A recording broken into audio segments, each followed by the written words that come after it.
Shalom familia, nuevamente por acá en Sacudiendo las Raíces de Nuestra Fe. En esta entrega vamos a detenernos un poco y tratar de conocer un poco más sobre el Rab Shaul, sobre Saulo de Tarso, y vamos a tratar de tener algunas lecturas y tratarlas de explicar en el contexto. La semana pasada dijimos algo sobre el apóstol Pablo. Si usted quiere ponerse al día, lo que tiene que ir al canal y regresar, o en el mismo chat, regresar al video anterior para que pueda conectar con este video.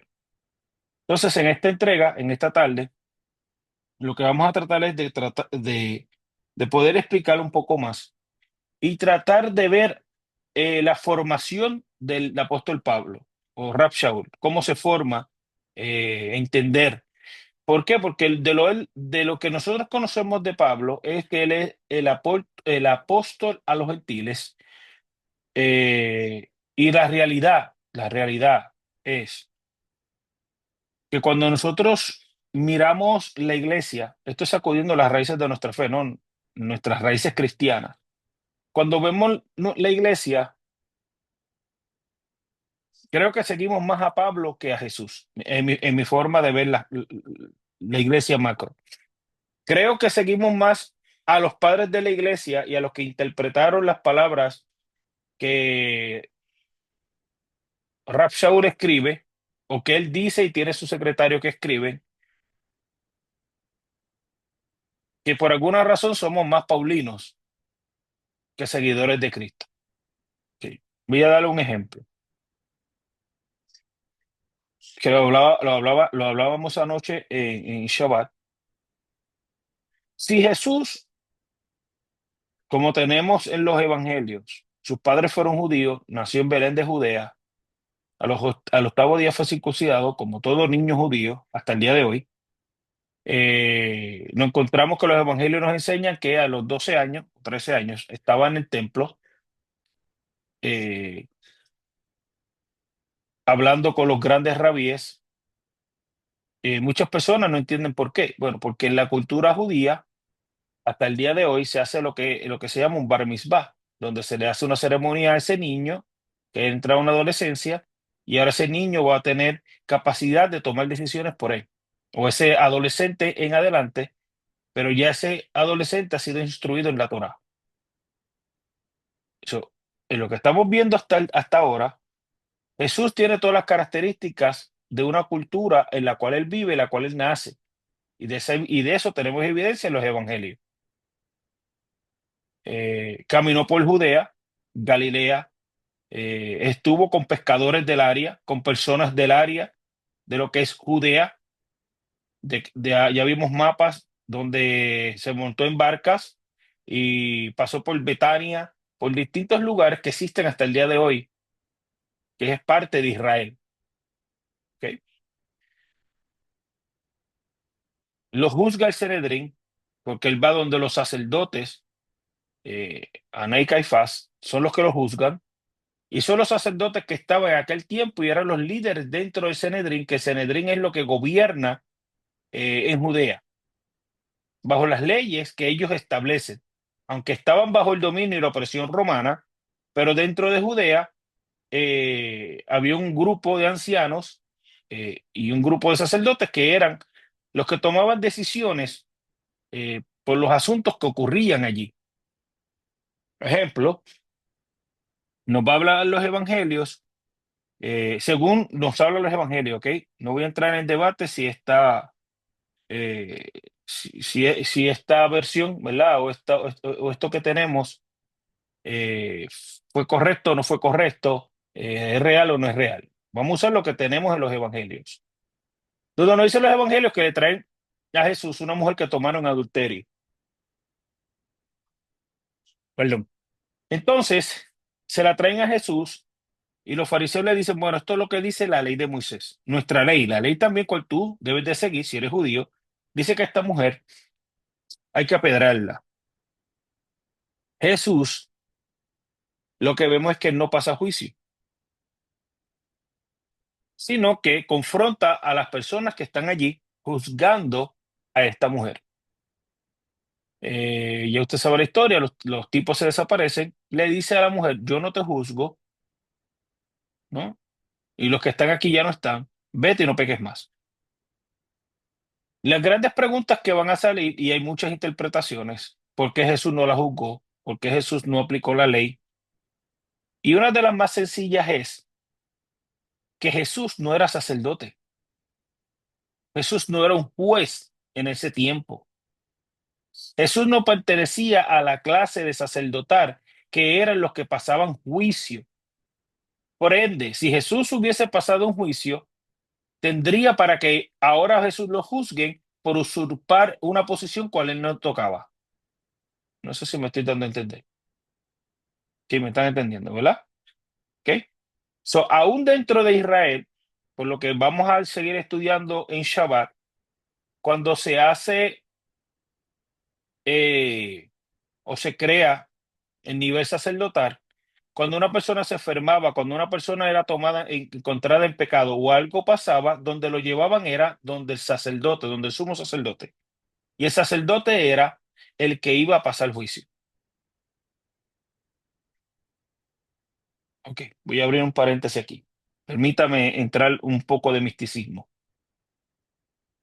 Si usted ve en los casos de lepra, que es una enfermedad, hoy es una enfermedad, no iban a médicos. Usted no se ha preguntado por qué. Es como si fuera que el sumo sacerdote era también como que el médico de Israel. Porque en aquel tiempo, para aquellos tiempos, se supone que una persona no se enfermase. Si se enfermara, era a causa de que o pecó o hizo algo malo, que abrió una puerta y por cuanto abrió una puerta, a ver si lo puedo explicar así, tuvo una consecuencia.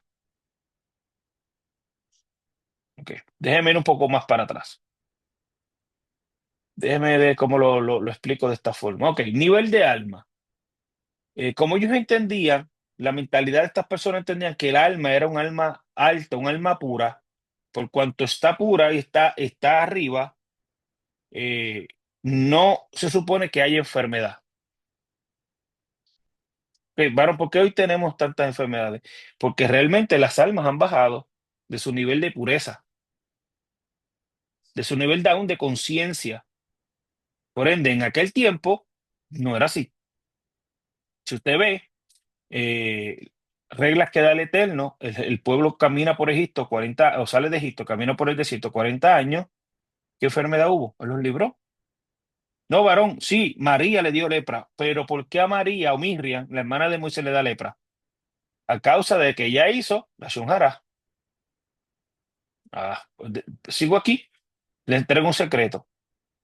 Una de las razones por cual la gente aún se enferma más es por no cerrar su boca, por ser entrometido y meterse en lo que no le importa. La Shonjara, eh, la palabra viene, am, la raíz de Shonjara está bien ligada a lo que es Mesorá. La Shonjara y Mesorá son familias. ¿Qué es Mesorá? Mesorá es lepra. Qué casualidad que cuando los médicos hablan, dice que la lepra es una bacteria que se te aloja a la garganta, final de la lengua a la garganta. Entonces, cuando usted escucha eh,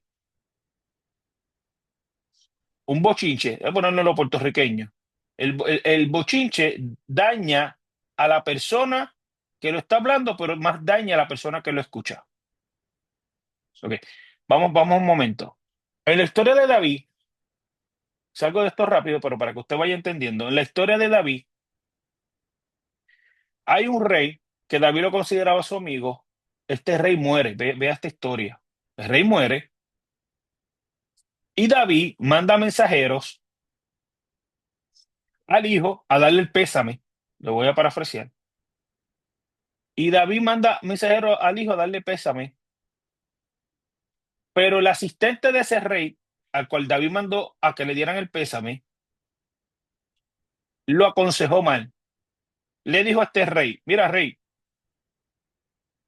realmente lo que David viene a hacer es a enviar espías y espiarte el reino.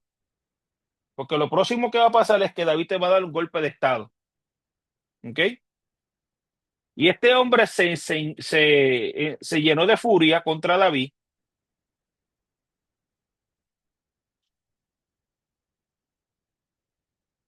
y se levantó en guerra contra David. A ver si busco la historia para ponerme en contexto. El asunto va a ser es que a causa de ese mal consejo, muy mal consejo que le da esa persona a ese rey, se fueron a guerra con David y murieron un montón de personas, algo que se pudo evitar.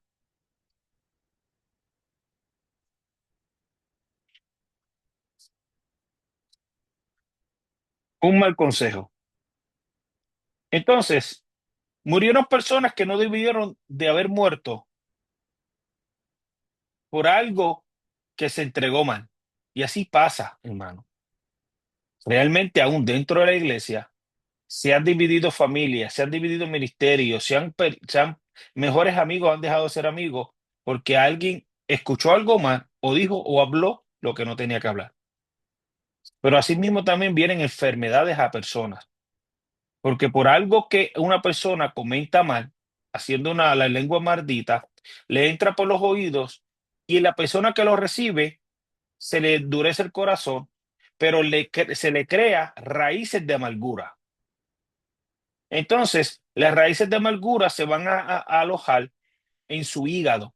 Cuando tú vienes a ver, ese hígado se daña, el páncreas comienza a segregar más bilis. De hecho, la bilis es algo amargo y comienza a dañar. El páncreas no sabe hacer el balance, daña el hígado. Cuando usted viene a ver, esa persona muere de hígado. O cuando usted viene a ver, no es que sea el caso, hermano, no me malinterprete, pero la mayoría murió de un cáncer en el hígado, porque el pH del cuerpo lo dañó.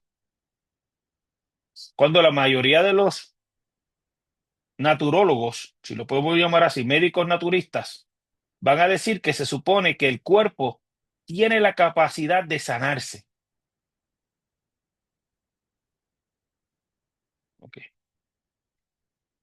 Usted sabe que si usted se daña una uña, si usted se machucó un dedo, o sea que se le pone se le guarda sangre y la uña se pone negra, lo próximo que va a venir es que la uña nueva que viene empuja a la vieja.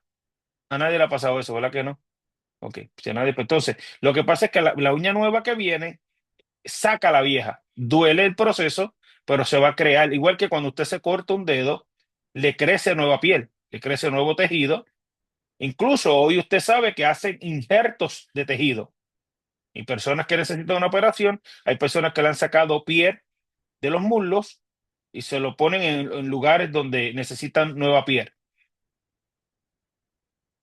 Porque entonces tiene que la persona estar sana, comer bien, tener una buena salud, para que entonces esas heridas cierren rápido y haya una buena recuperación.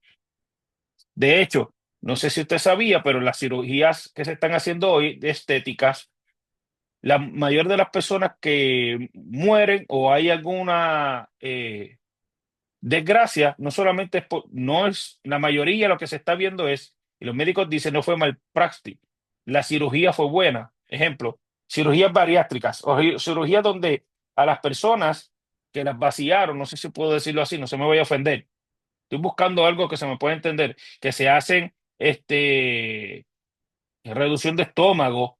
Y usted sabe que le hacen liposucción, donde sacan toda la grasa. Hoy la grasa la están usando para ponérsela en otras partes del cuerpo que le sea necesario. Pero usted sabe que aún estas personas quedan con la piel flácida, porque las vacían. Ahí por donde digo que las vacían, ¿no? Entonces, el próximo procedimiento es cortar toda esa piel para que esa persona pues ya no tenga toda esa piel flácida. Entonces, los médicos van a decir que el problema, porque hay lugares donde dejan a la persona con drenajes, le dejan como unos tubitos, unas mangas, para que todavía siga drenando, lo que eso va sellando. Usted sabe que le ponen muchas bandas a las personas. No sé si ha visto, bueno, que no lo haya visto, pero estoy tratando de explicar. Y el proceso que ellos van a decir que es el más difícil es el de recuperación, donde la persona tiene que cuidarse de no levantar peso, de no hacerle esto, de no hacer lo otro. Si la persona no se cuida, De hecho, los que se aumentan los bustos, pues no pueden dormir boca abajo. El que se aumenta en las pompis no puede estar sentado. Tiene que buscar otra forma para que la forma de grasa que le pusieron no se le dañe. Ok, ¿qué ejemplo estoy poniendo? Pero, ¿qué quiero decir? Que a donde yo quiero llegar es que la responsabilidad de una buena recuperación no es de Dios, no es del médico, no es de la enfermera. ¿De quién es? Del paciente. Ajá. ¿A dónde llegué? Que la recuperación para que sea buena es responsabilidad del enfermo. La responsabilidad de yo no enfermarme va a caer sobre mí. Porque quizás al bochinchoso y al que le gusta hacer la shunjara yo no lo puedo cambiar. Yo no lo puedo trabajar. Pero sí yo puedo trabajar lo que voy a recibir de él para que no me enferme. ¿Ve por dónde voy? Entonces, vemos que en aquel tiempo María le dio lepra. Usted sabe, y lo vamos a estudiar.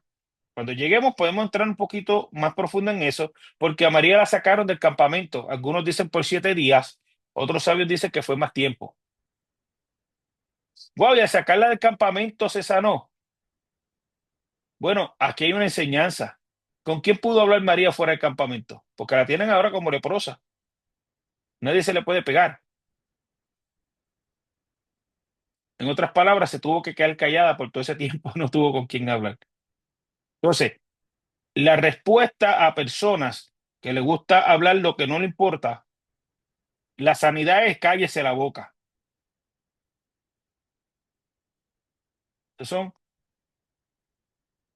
asuntos que vemos en la Biblia y no se practican. ¿Vieron qué tiene que ver eso? Voy ahora. Entonces, el proverbista dice que de toda cosa guardada, guarde tu corazón. ¿Verdad que sí? Entonces, el rabí Yeshua enseña, en su enseñanza dice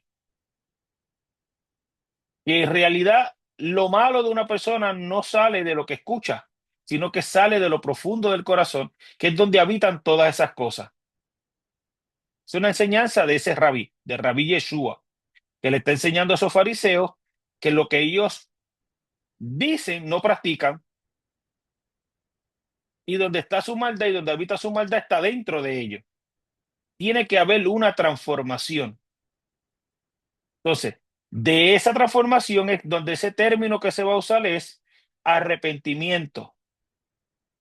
Arrepentíos, que es que es el mensaje que va a predicar Juan el Bautista.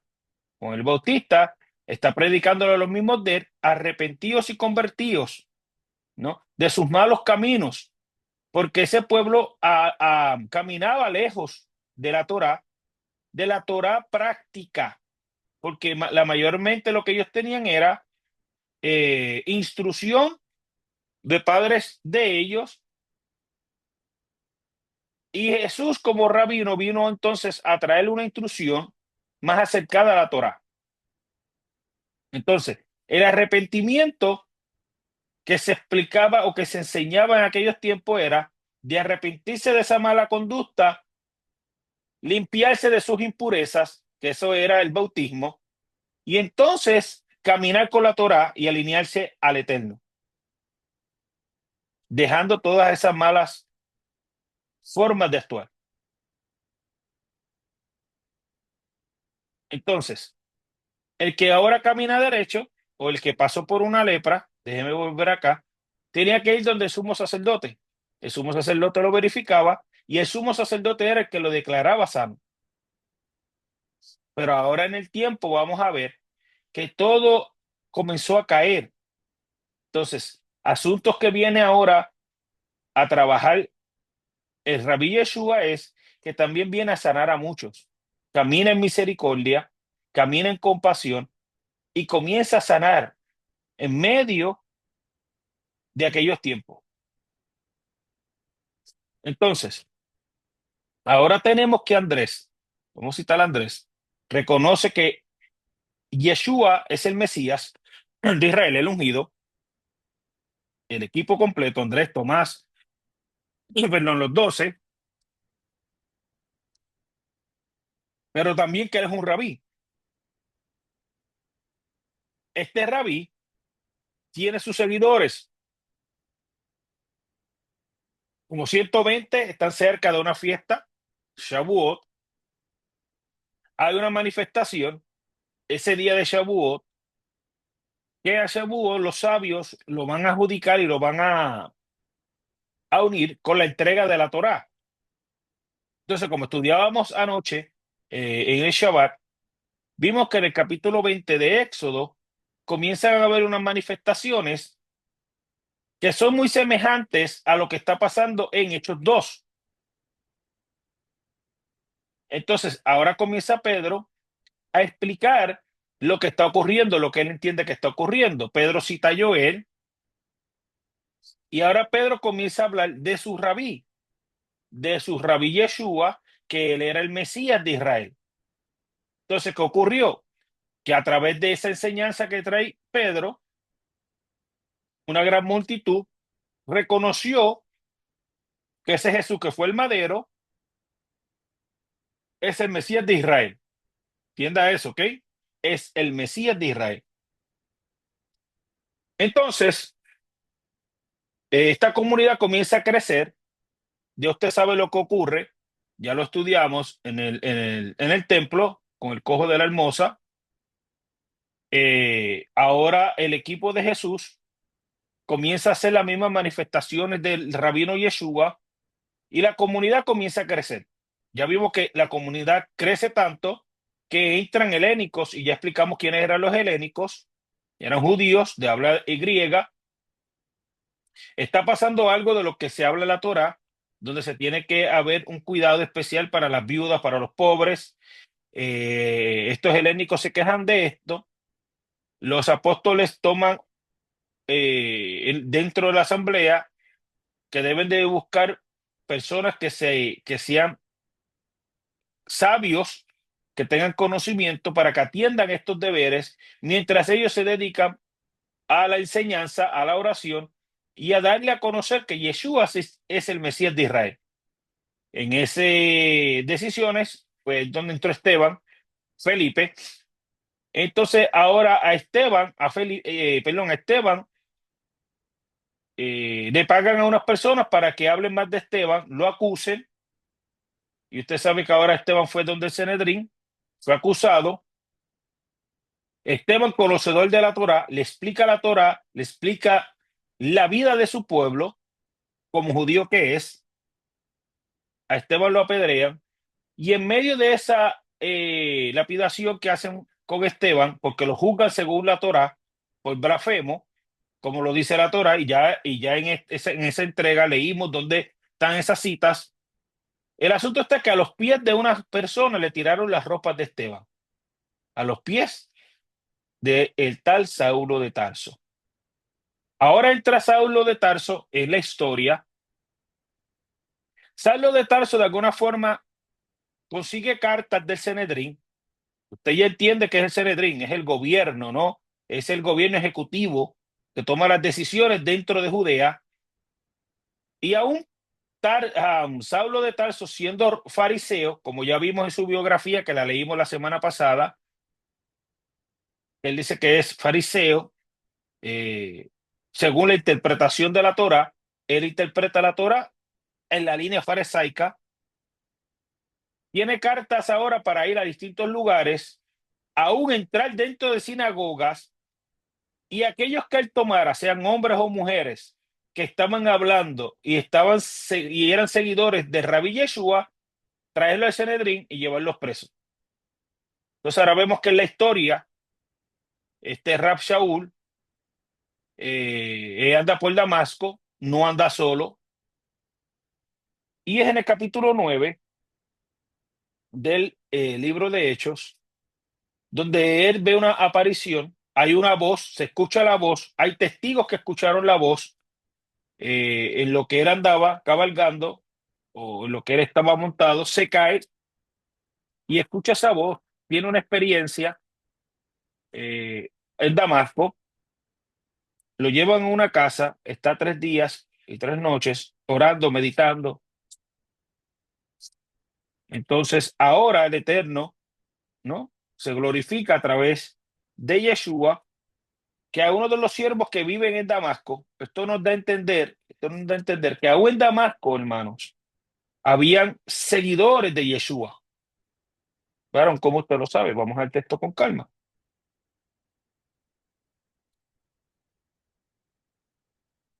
Capítulo 9 me va a seguir, voy a ir a Reina y Valera, capítulo 9 de Hechos. Es más, déjeme ir a otra versión.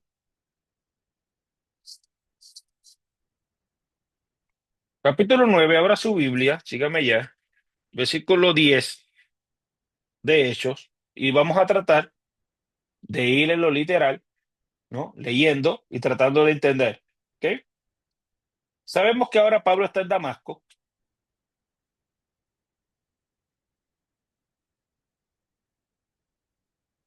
Déjeme ir al versículo 7. Y los hombres que iban con Saúl se pararon atónitos, oyendo la verdad la voz, mas sin saber, mas sin ver a nadie. Qué loco. Entonces Saúl se levantó del suelo, abriendo los ojos, nada veía, se quedó ciego. Así que, tomándole de la mano, le metieron en Damasco, donde estuvo 3 días sin ver y no comió ni bebió. Entonces en Damasco, un discípulo llamado Haninas, a quien el Adón dijo en visión, Haninas, y él respondió, heme aquí Adón. Ok, quiero explicar, la palabra Adón es una palabra de respeto, ok. Muchos han confundido la palabra Adón con Adonai, entendiendo que es la preposición de Adonai. No, no, hermano. Adonai tiene que ver con Jehová, con Jehová, ¿ok? Adón es una terminología como si usted, déjeme ver cómo lo comparo. Si usted ve películas de Londres, de Inglaterra, usted va a ver que había lord, que eran señores, se le decían señor, ¿no? Para España, una persona con respeto trataba a la otra como mi señor. Dicho esto, el equivalente a don es mi señor, ¿ok? So, explico esto para que hagamos la diferencia de lo que es Adón versus lo que es Adonai.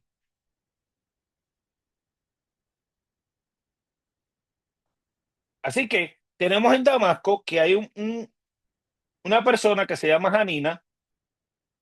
Déjeme ver cómo déjeme ir a Reina y Valera, que acá lo traducen con Ananías, ¿ok? Ananías. Dice que es Reina y Valera. Y Ananías respondió en mí aquí, Señor. Esto es una buena traducción. Y el Señor le dijo, levántate y ve a la calle que se llama Derecha y busque en casa de Judas a uno llamado Saulo de Tarso. Hermano, aquí vemos la claridad de Dios, ¿ok? Saúl podían haber mucho, pero Saúl, estaba en la casa de uno llamado Judas, y el Saúl que estamos hablando es Saúl de Tarso, porque era aquí ora. Y ha visto en visión que un varón llamado Ananías, que entre, le pone las manos encima para que recobre la vista. So, el Dios Todopoderoso, ¿no? A través de Yeshua, le da una revelación a Ananías de lo que va a pasar con Pablo, pero a la misma vez, Pablo está teniendo la revelación de que Ananías va a venir y va a poner las manos. So, aquí está todo, hermano, en orden. ¿Ok? Entonces Ananías respondió, escuche lo que él va a decir, he oído mucho acerca de este hombre, cuántos males ha hecho a tus santos en Jerusalén, a tus separados, no a los del camino. Y aún aquí tiene autoridad de los principales sacerdotes para prender a todos los que invocan tu nombre. So, ya se había salido, ya se sabía dentro de la comunidad que seguía a Yeshua, que había uno de Sanedrín llamado Saulo de Tarso, que tenía autoridad de Sanedrín para llevar y aprender y llevarse arrestado a todos aquellos que estuvieran hablando en el nombre de Yeshua. ¿Se acuerda a que anteriormente estuvimos en el capítulo, déjeme ver qué capítulo fue? En el capítulo 4 creo que fue,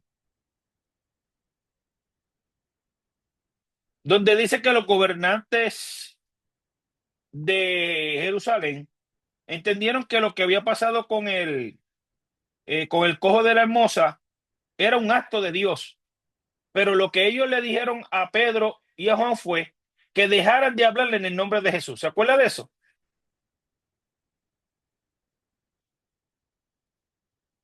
Entonces, ahora lo que hace Sanedrín es que va a perseguir a todos aquellos que estén hablando en nombre de Yeshua. Y aquí encontramos a Pablo.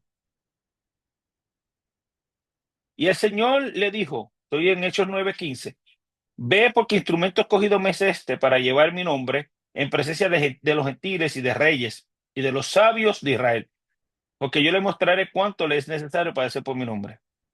Y fue entonces Ananías, entró a la casa y poniéndole las manos, dijo, hermano Saulo, el Señor Jesús que se te apareció en el camino por donde venías, me ha enviado para que recibas la vista y seas lleno del Espíritu Santo.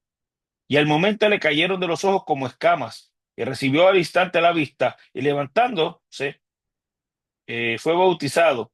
Y habiendo tomado alimento recobró fuerza y estuvo Saulo por algunos días con los discípulos que estaban en Damasco. Versículo 17, quiero entrar un poquito más profundo en otra versión. Dice, entonces Hanina entró a la casa y poniendo sobre él las manos, dijo, hermano Saulo, el Adón Yeshua, que se te apareció en el camino por donde venías, me ha enviado para que recibas la vista y seas lleno de Ruja Hakodesh. No había terminado de hablar cuando al momento le cayeron de los ojos como escamas y recibió al instante la vista. Después de levantarse, entró al Mibek y fue purificado.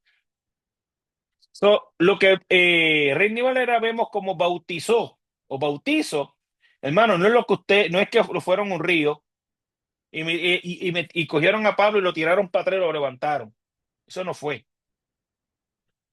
Pablo lo que hizo fue un rito de limpieza, de impureza. Y recuerde que él estuvo 3 días sin comer y sin beber. No hizo nada más. So, ahora él va a salir y ¿qué va a tener que hacer? Se tiene que limpiar, hermano. Tuvo unos días en Damasco. Enseguida predicaba Yeshua ¿en dónde?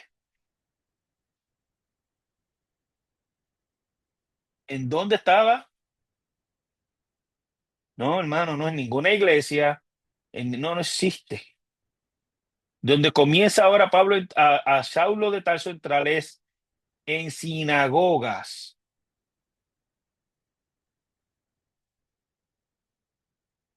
Y enseguida predicaba Yeshua en las sinagogas diciendo que este era el siervo.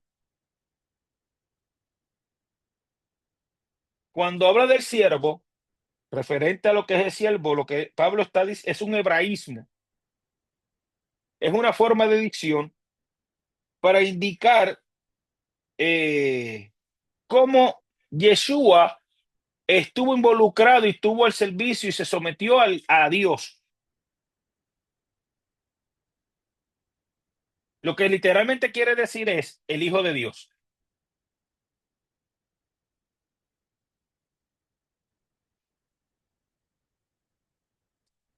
Por eso es que ahora tenemos que cuando usted ve a Isaías 53, si usted lee Isaías 53, ahí habla del siervo sufriente. Por eso es que ahora podemos hacer el link, conectar a Isaías 53 con Yeshua. Sigo rápido. Entonces, todos los que lo oían se quedaban atónitos diciendo, ¿no es este el que asolaba en Jerusalén a los que invocan este nombre? A esto vino acá para llevarnos arrestados ante los principales sacerdotes. Pero Saúl mucho más se esforzaba y confundía a los judíos que moraban en Damasco, demostrando que Yeshua era el Mesías. Pasando muchos días, los judíos del lugar resolvieron en consejo matarle. Cuando hablamos de judíos, entendemos que todos son judíos, hermano. Hay mucha gente, no, los judíos querían matar a Pablo, pero vaya, ¿quién era Saúl? Saúl era otro judío más, hermano. Entienda eso. Entonces estamos hablando de judeanos, ¿ok? De personas que estaban en el grupo de él cuando él perseguía, pero ahora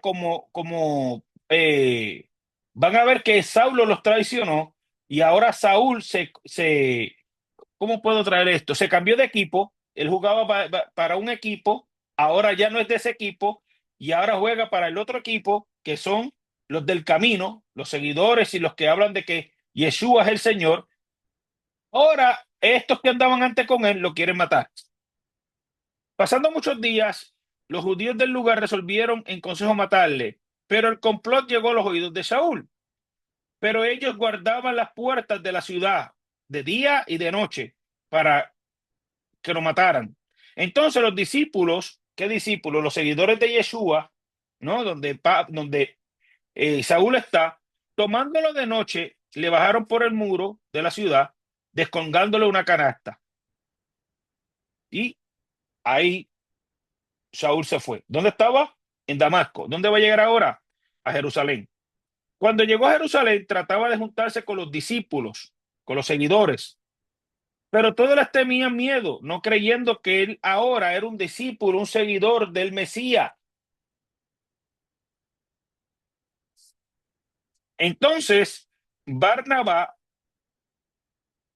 o hijo del Altísimo, llamado para ustedes, lo tiene Reina y Valera como Bernabé, tomándole, lo trajo ante los apóstoles y les contó cómo había visto al Adón en el camino, el cual le había hablado, y cómo en Damasco había hablado valerosamente en el nombre de Yeshua.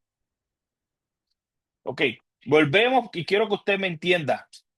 Aquí la problemática está siendo que los del Sanedrín, ok, los saduceos, que son judíos también, no quieren que este grupo que se ha multiplicado, que los líderes que ellos ven a Pedro, a Juan, a los 12, hablen más en el nombre de Yeshua. Recordemos, allá donde estuve, Hechos 4, la resolución fue, oye, no podemos decir que el milagro que pasa con el cojo de la hermosa no es de Dios. Esto tuvo que haber sido Dios. Ellos entendieron que el milagro lo había hecho Dios. Pero el problema que está teniendo ahora los saduceos es que ellos mandaron a colgar a Yeshua por los milagros y la revolución que estaba trayendo en Judea, pero ahora el problema se le está agravando. ¿Por qué? Porque ahora tienen a 12 que están haciendo milagros, que están haciendo prodigios, que hay manifestaciones de Dios, pero ahora ellos siguen hablando en el nombre de Yeshua, el cual ellos colgaron. Entonces, para el Sanedrín se le puso la cosa más difícil. ¿Y qué ahora hace el Sanedrín? Como son judeanos también, como ellos pertenecen a Judea, pues ellos quieren callarlo. Y ahora ellos envían personas para que cuando vean a este grupo, sean en sinagogas, sean en el templo, porque ya vimos, hermano, que aún Pedro y Juan seguían yendo al templo. So, ellos seguían teniendo su cultura, sus costumbres. Y la decisión que toma el Sanedrín y le dice, oye, no podemos hacer nada contra ellos porque el pueblo ahora los quiere por las cosas buenas que están haciendo y no nos vamos a meter en problemas con el pueblo. Vamos a llegar a un acuerdo con estas personas. Nosotros no los queremos tener a ustedes más presos, pero entonces dejen de hablar en el nombre de Jesús o de Yeshua. No mencionen más a Yeshua. Entonces, donde Pedro le dice, oye, preferimos respetar, oír y seguir a Dios que a los hombres. ¿Se acuerda de aquella versión que la leímos ya? Le envían ahora personas que los arresten. Ahí estamos recapitulando. Y uno de ellos, que era experto entrando a sinagogas y buscando personas, ¿quién era? Saulo de Tarso. Saulo de Tarso va con cartas autoritativas del Sanedrín para entrar a las sinagogas e investigar a las sinagogas. Entonces, cuando usted escuche o lea sobre la primera persecución de los cristianos, porque así se estudia dentro de la iglesia, la primera persecución de los cristianos. Algunos van a decir que la hizo Nerón. Oh, con calma. Aquí no se están persiguiendo a cristianos, hermano. Varón, usted está loco lo que usted está. No, no. Ya entendimos en el contexto que el Sanedrín está persiguiendo a los mismos de él. ¿Y dónde todo comenzó? Bajo el texto que leímos, Pablo comienza en Jerusalén. ¿Qué trajo esto? Esto trajo que muchas personas se fueran de Jerusalén. Los que se quedaron en Jerusalén, ya leímos quiénes fueron, los apóstoles, los 12. Mucha gente se fue hacia otros lugares. Ahora, Rab Shaul toma cartas para entrar en sinagogas en Damasco, de los cuales ya yo le enseñé y le hablé de que la historia enseña que en Damasco había muchas sinagogas antiguas, muy antiguas. Para que usted vea que lo que va a hacer, hermano, déme enseñar un poco más en asunto de cultura. Desde antigüedad usted va a ver presencia judía en Siria, Damasco, Irán, que era Persia, Babilonia, Alejandría, Egipto. Había presencia judía, hermano. Por cuanto había presencia judía, había cultura judía y habían sinagogas. Entonces, de alguna forma, un fariseo como Rab Shaul conecta o quiere agradar a los sacerdotes de Sanedrín o a los sumos sacerdotes, y ahora él toma esa carga, no, esa instrucción de viajar y entrar a cualquier sinagoga donde nadie podía decir nada porque él tenía autoridad de sumos sacerdotes. No atender a Rab Shaul era ofender al sacerdote o al sumo sacerdote, debo de decir. Por ende, cuando él va de camino a Damasco, ahí es donde tiene la aparición, que él ahora, ya dije que en Hechos él la vuelve a hablar 2 veces, donde está luz, que era como mirar al sol, lo dejó ciego, se cayó de lo que había, y cuando leímos, no solamente él se cayó al suelo, sino también los que andaban con él.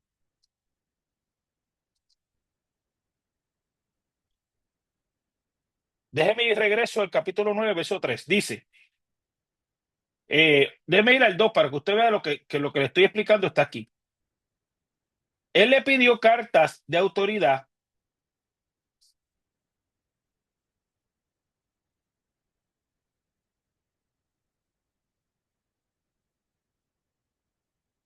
eh,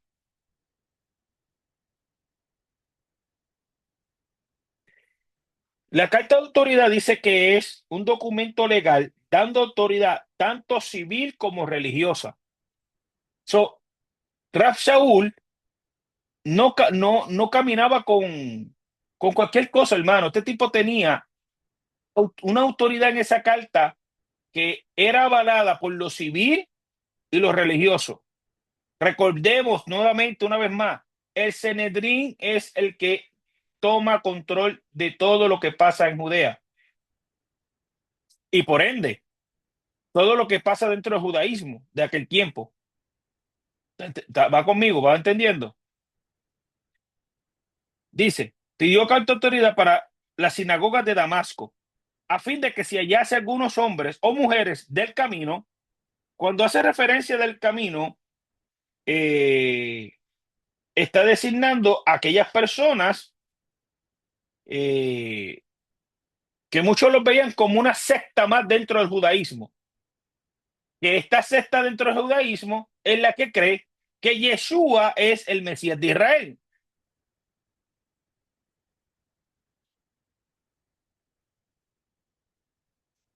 Él lo iba a traer arrestado para traerlo a Jerusalén y ser juzgados. Mas yendo por el camino aconteció que al llegar cerca de Damasco, repentinamente le rodeó un resplandor de una luz del cielo. Cayendo en tierra, oyó una voz que le decía, Shaul, Shaul, ¿por qué me persigues? Él dijo, ¿quién eres, Señor o Adón? Y él le dijo, yo soy Yeshua a quien tú persigues. Levántate y entra en la ciudad y se te dirá lo que has de hacer. Y los hombres que iban con Saúl se pararon atónitos. Oh, Saúl no iba solo, mas los que andaban con él son testigos de esa voz. So, este hecho fue real. Y este hecho es lo que Pablo lo va a seguirle hablando en otros capítulos de Hechos. Ejemplo, lo que pasa en Hechos 9, del 1 al 19, es lo mismo que Pablo va a decir en Hechos 22, del 6 al 16. Que si va a tomar nota, le doy unos minutos. No, unos segundos, no unos minutos, unos segundos. Entonces, Hechos 9, del 1 al 19, es igual a Hechos 22, 6 al 16. Es igual a Hechos 26, del 12 al 23. La diferencia que en Hechos 22 y en Hechos 26, eso lo está hablando a otras autoridades romanas. Vamos a llegar allá. Creo que ya esto lo vamos a tener que dejar para la próxima semana. Pero permítame hacer una pausa aquí, porque dentro de lo que estamos leyendo hay una historia también, ¿ok? Que él mismo va a hablar. Acompáñeme a Gálatas, a la carta de Galacia, que se la adjudica a Pablo.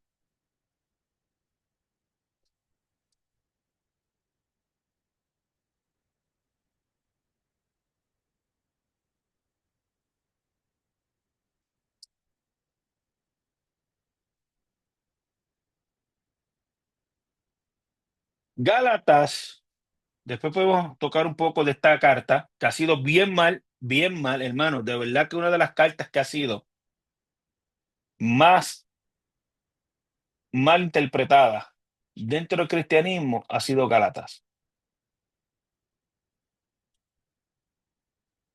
Por no entender unos asuntos que están muy adentro del judaísmo. Los sabios van a decir que los rabinos no están buscando a adeptos que entren al judaísmo. Ok, déjeme cómo explico esto. Ok, dentro del cristianismo se nos enseña la gran comisión de ir y predicar a Cristo y buscarle que las almas se salven. Añadir al cristianismo un montón de personas que acepten a Cristo, que acepten a Cristo, que acepten a Cristo. Entre más acepten a Cristo es mejor. El judaísmo no lo ve así. El judaísmo no está buscando a personas que se conviertan en judaísmo. O sea, el judaísmo no anda predicando por ahí, vente, únete a nosotros, arrepiéntate y vuelve y métete. No, no, no. Un rabino no te va a inducir a que a las malas a que te convierta al judaísmo, porque él te va a decir, hay unas leyes que tú como gentil puedes vivir, que son las leyes noáticas, que para el grupo acá, nuestro hermano Mario las puso ayer. Si usted va al chat, tengo unos minutos, unos minutitos, quedan dos. Si usted va rapidito al chat, para que podamos ir entendiendo, se me acabó no tengo WhatsApp. Ok, si está con nosotros al chat, nuestro hermano Mario anoche nos ayudó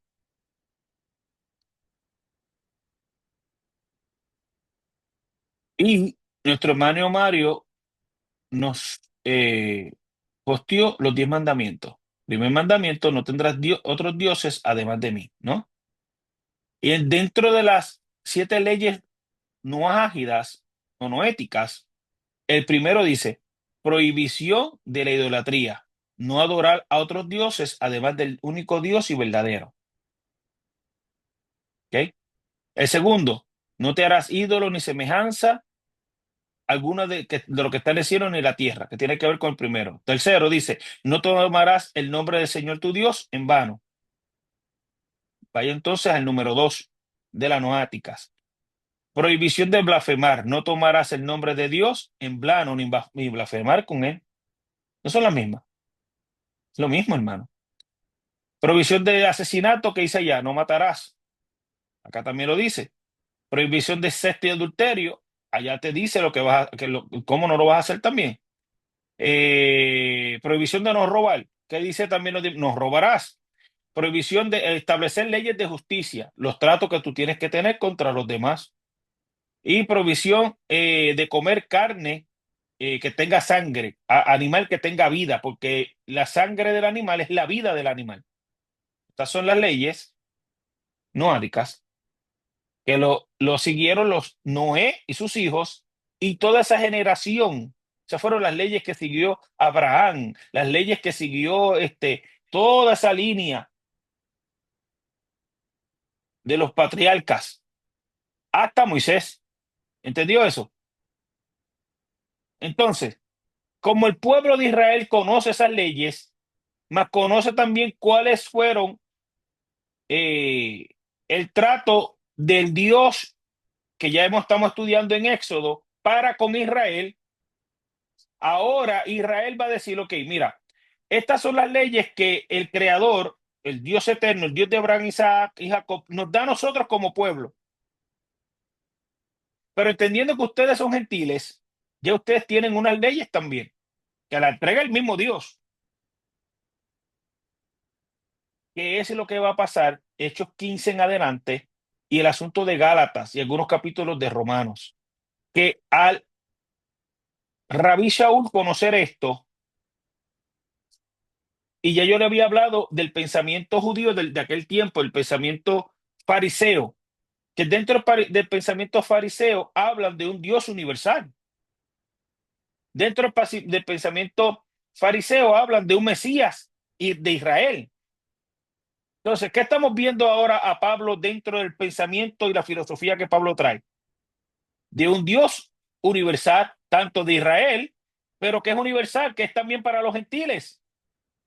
Y que ahora Pablo comienza a enseñar. Ese Dios de Israel es el mismo Dios de los gentiles. Ustedes pueden venir y a servirle al mismo Dios. Por eso es que Pablo no enfatiza en la circuncisión, porque ahora Pablo entiende que la circuncisión es para él como judío y para todos aquellos que entran en el pacto abrahámico. Pero ya Abraham habitaba unas leyes antes del pacto. Ay, ay, ay. Recordemos que Abraham, ya yo le enseñé que pasaron muchos años desde cuando Abraham escucha la voz y camina hasta que llega el pacto de la circuncisión. Creo que usted escuchó cuando yo le dije cuántos años pasaron de lo que es Génesis 12 a Génesis 15. Yo le había dicho en una de las enseñanzas que hablamos, pasaron varios años. Entonces, a eso es lo que también se va a referir Pablo. Por ende, Abraham siguió sirviendo al Shaddai, por cuanto aún los gentiles pueden venir y servir al Shaddai. Y esa es la conclusión de Hechos 15. Cierro esta parte, ¿ok? Gálatas, estamos en Gálatas, ¿ok? Es parte de lo que encierra Gálatas, que cuando no se entiende, se saca de contexto. Dice, Gálatas 1, capítulo 1, verso 12, dices, pues yo no lo recibí ni lo aprendí oralmente de ningún hombre, sino por revelación directa de Yeshua HaMashiach. Pablo está hablando aquí de su experiencia, la experiencia que tuvo en Hechos 9.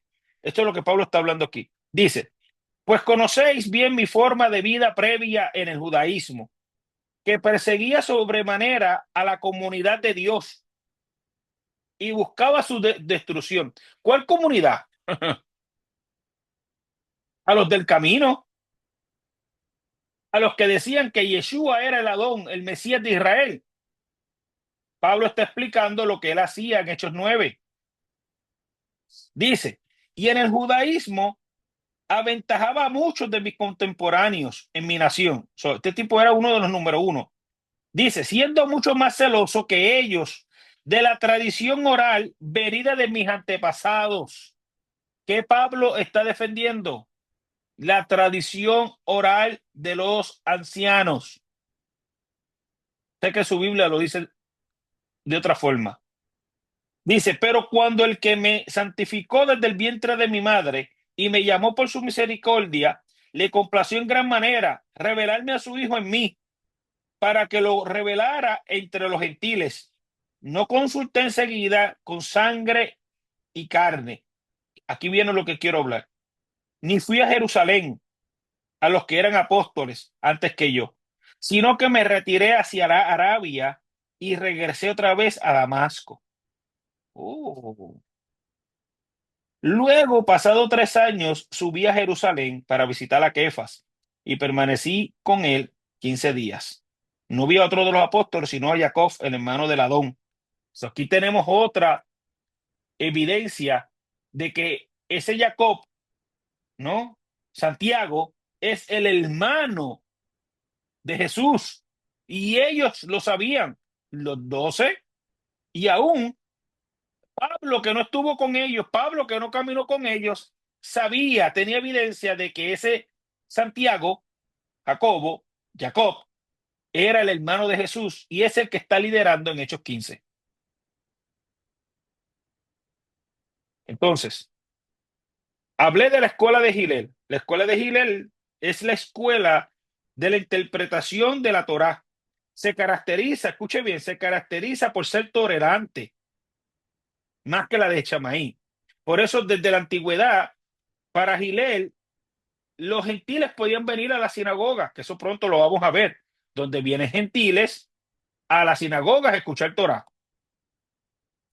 Escucha lo que enseñaba esta escuela. Enseñaban que la fe solo se debía a las escrituras, igual que también creemos nosotros, donde citamos que la fe viene por el oír y el oír las escrituras. ¿De dónde viene eso? Eso viene de la escuela de Gilel. Enfatizaban el cumplimiento de las normas éticas, la piedad, la humildad y la precaución por los demás. Eso es lo que hace Jesús. Estas son características del fariseísmo de Jesús. Gilel fue el primer erudito en sistematizar la interpretación de la Torá escrita. Entonces, ¿quién viene de ahí? Jesús. Pero ¿quién es, también estudió ahí que fue discípulo del nieto de Gilel? Gamaliel, de un doctor de la ley, como le dicen, Rab Shaul. Entonces, ¿qué quiero enfatizar con esto? Que usted y yo debemos de entender una y por todas que Saúl, o Saúl, Saulo de Tarso, es un fariseo, un rabino, pero que él defendía la ley oral, la tradición de los padres por encima de la Torá. Y esas cosas hay que entenderlas. Así que para la próxima semana entraremos un poquito más. Luego vamos a hacer una pausa y entrar a Hechos 10. ¿Ok?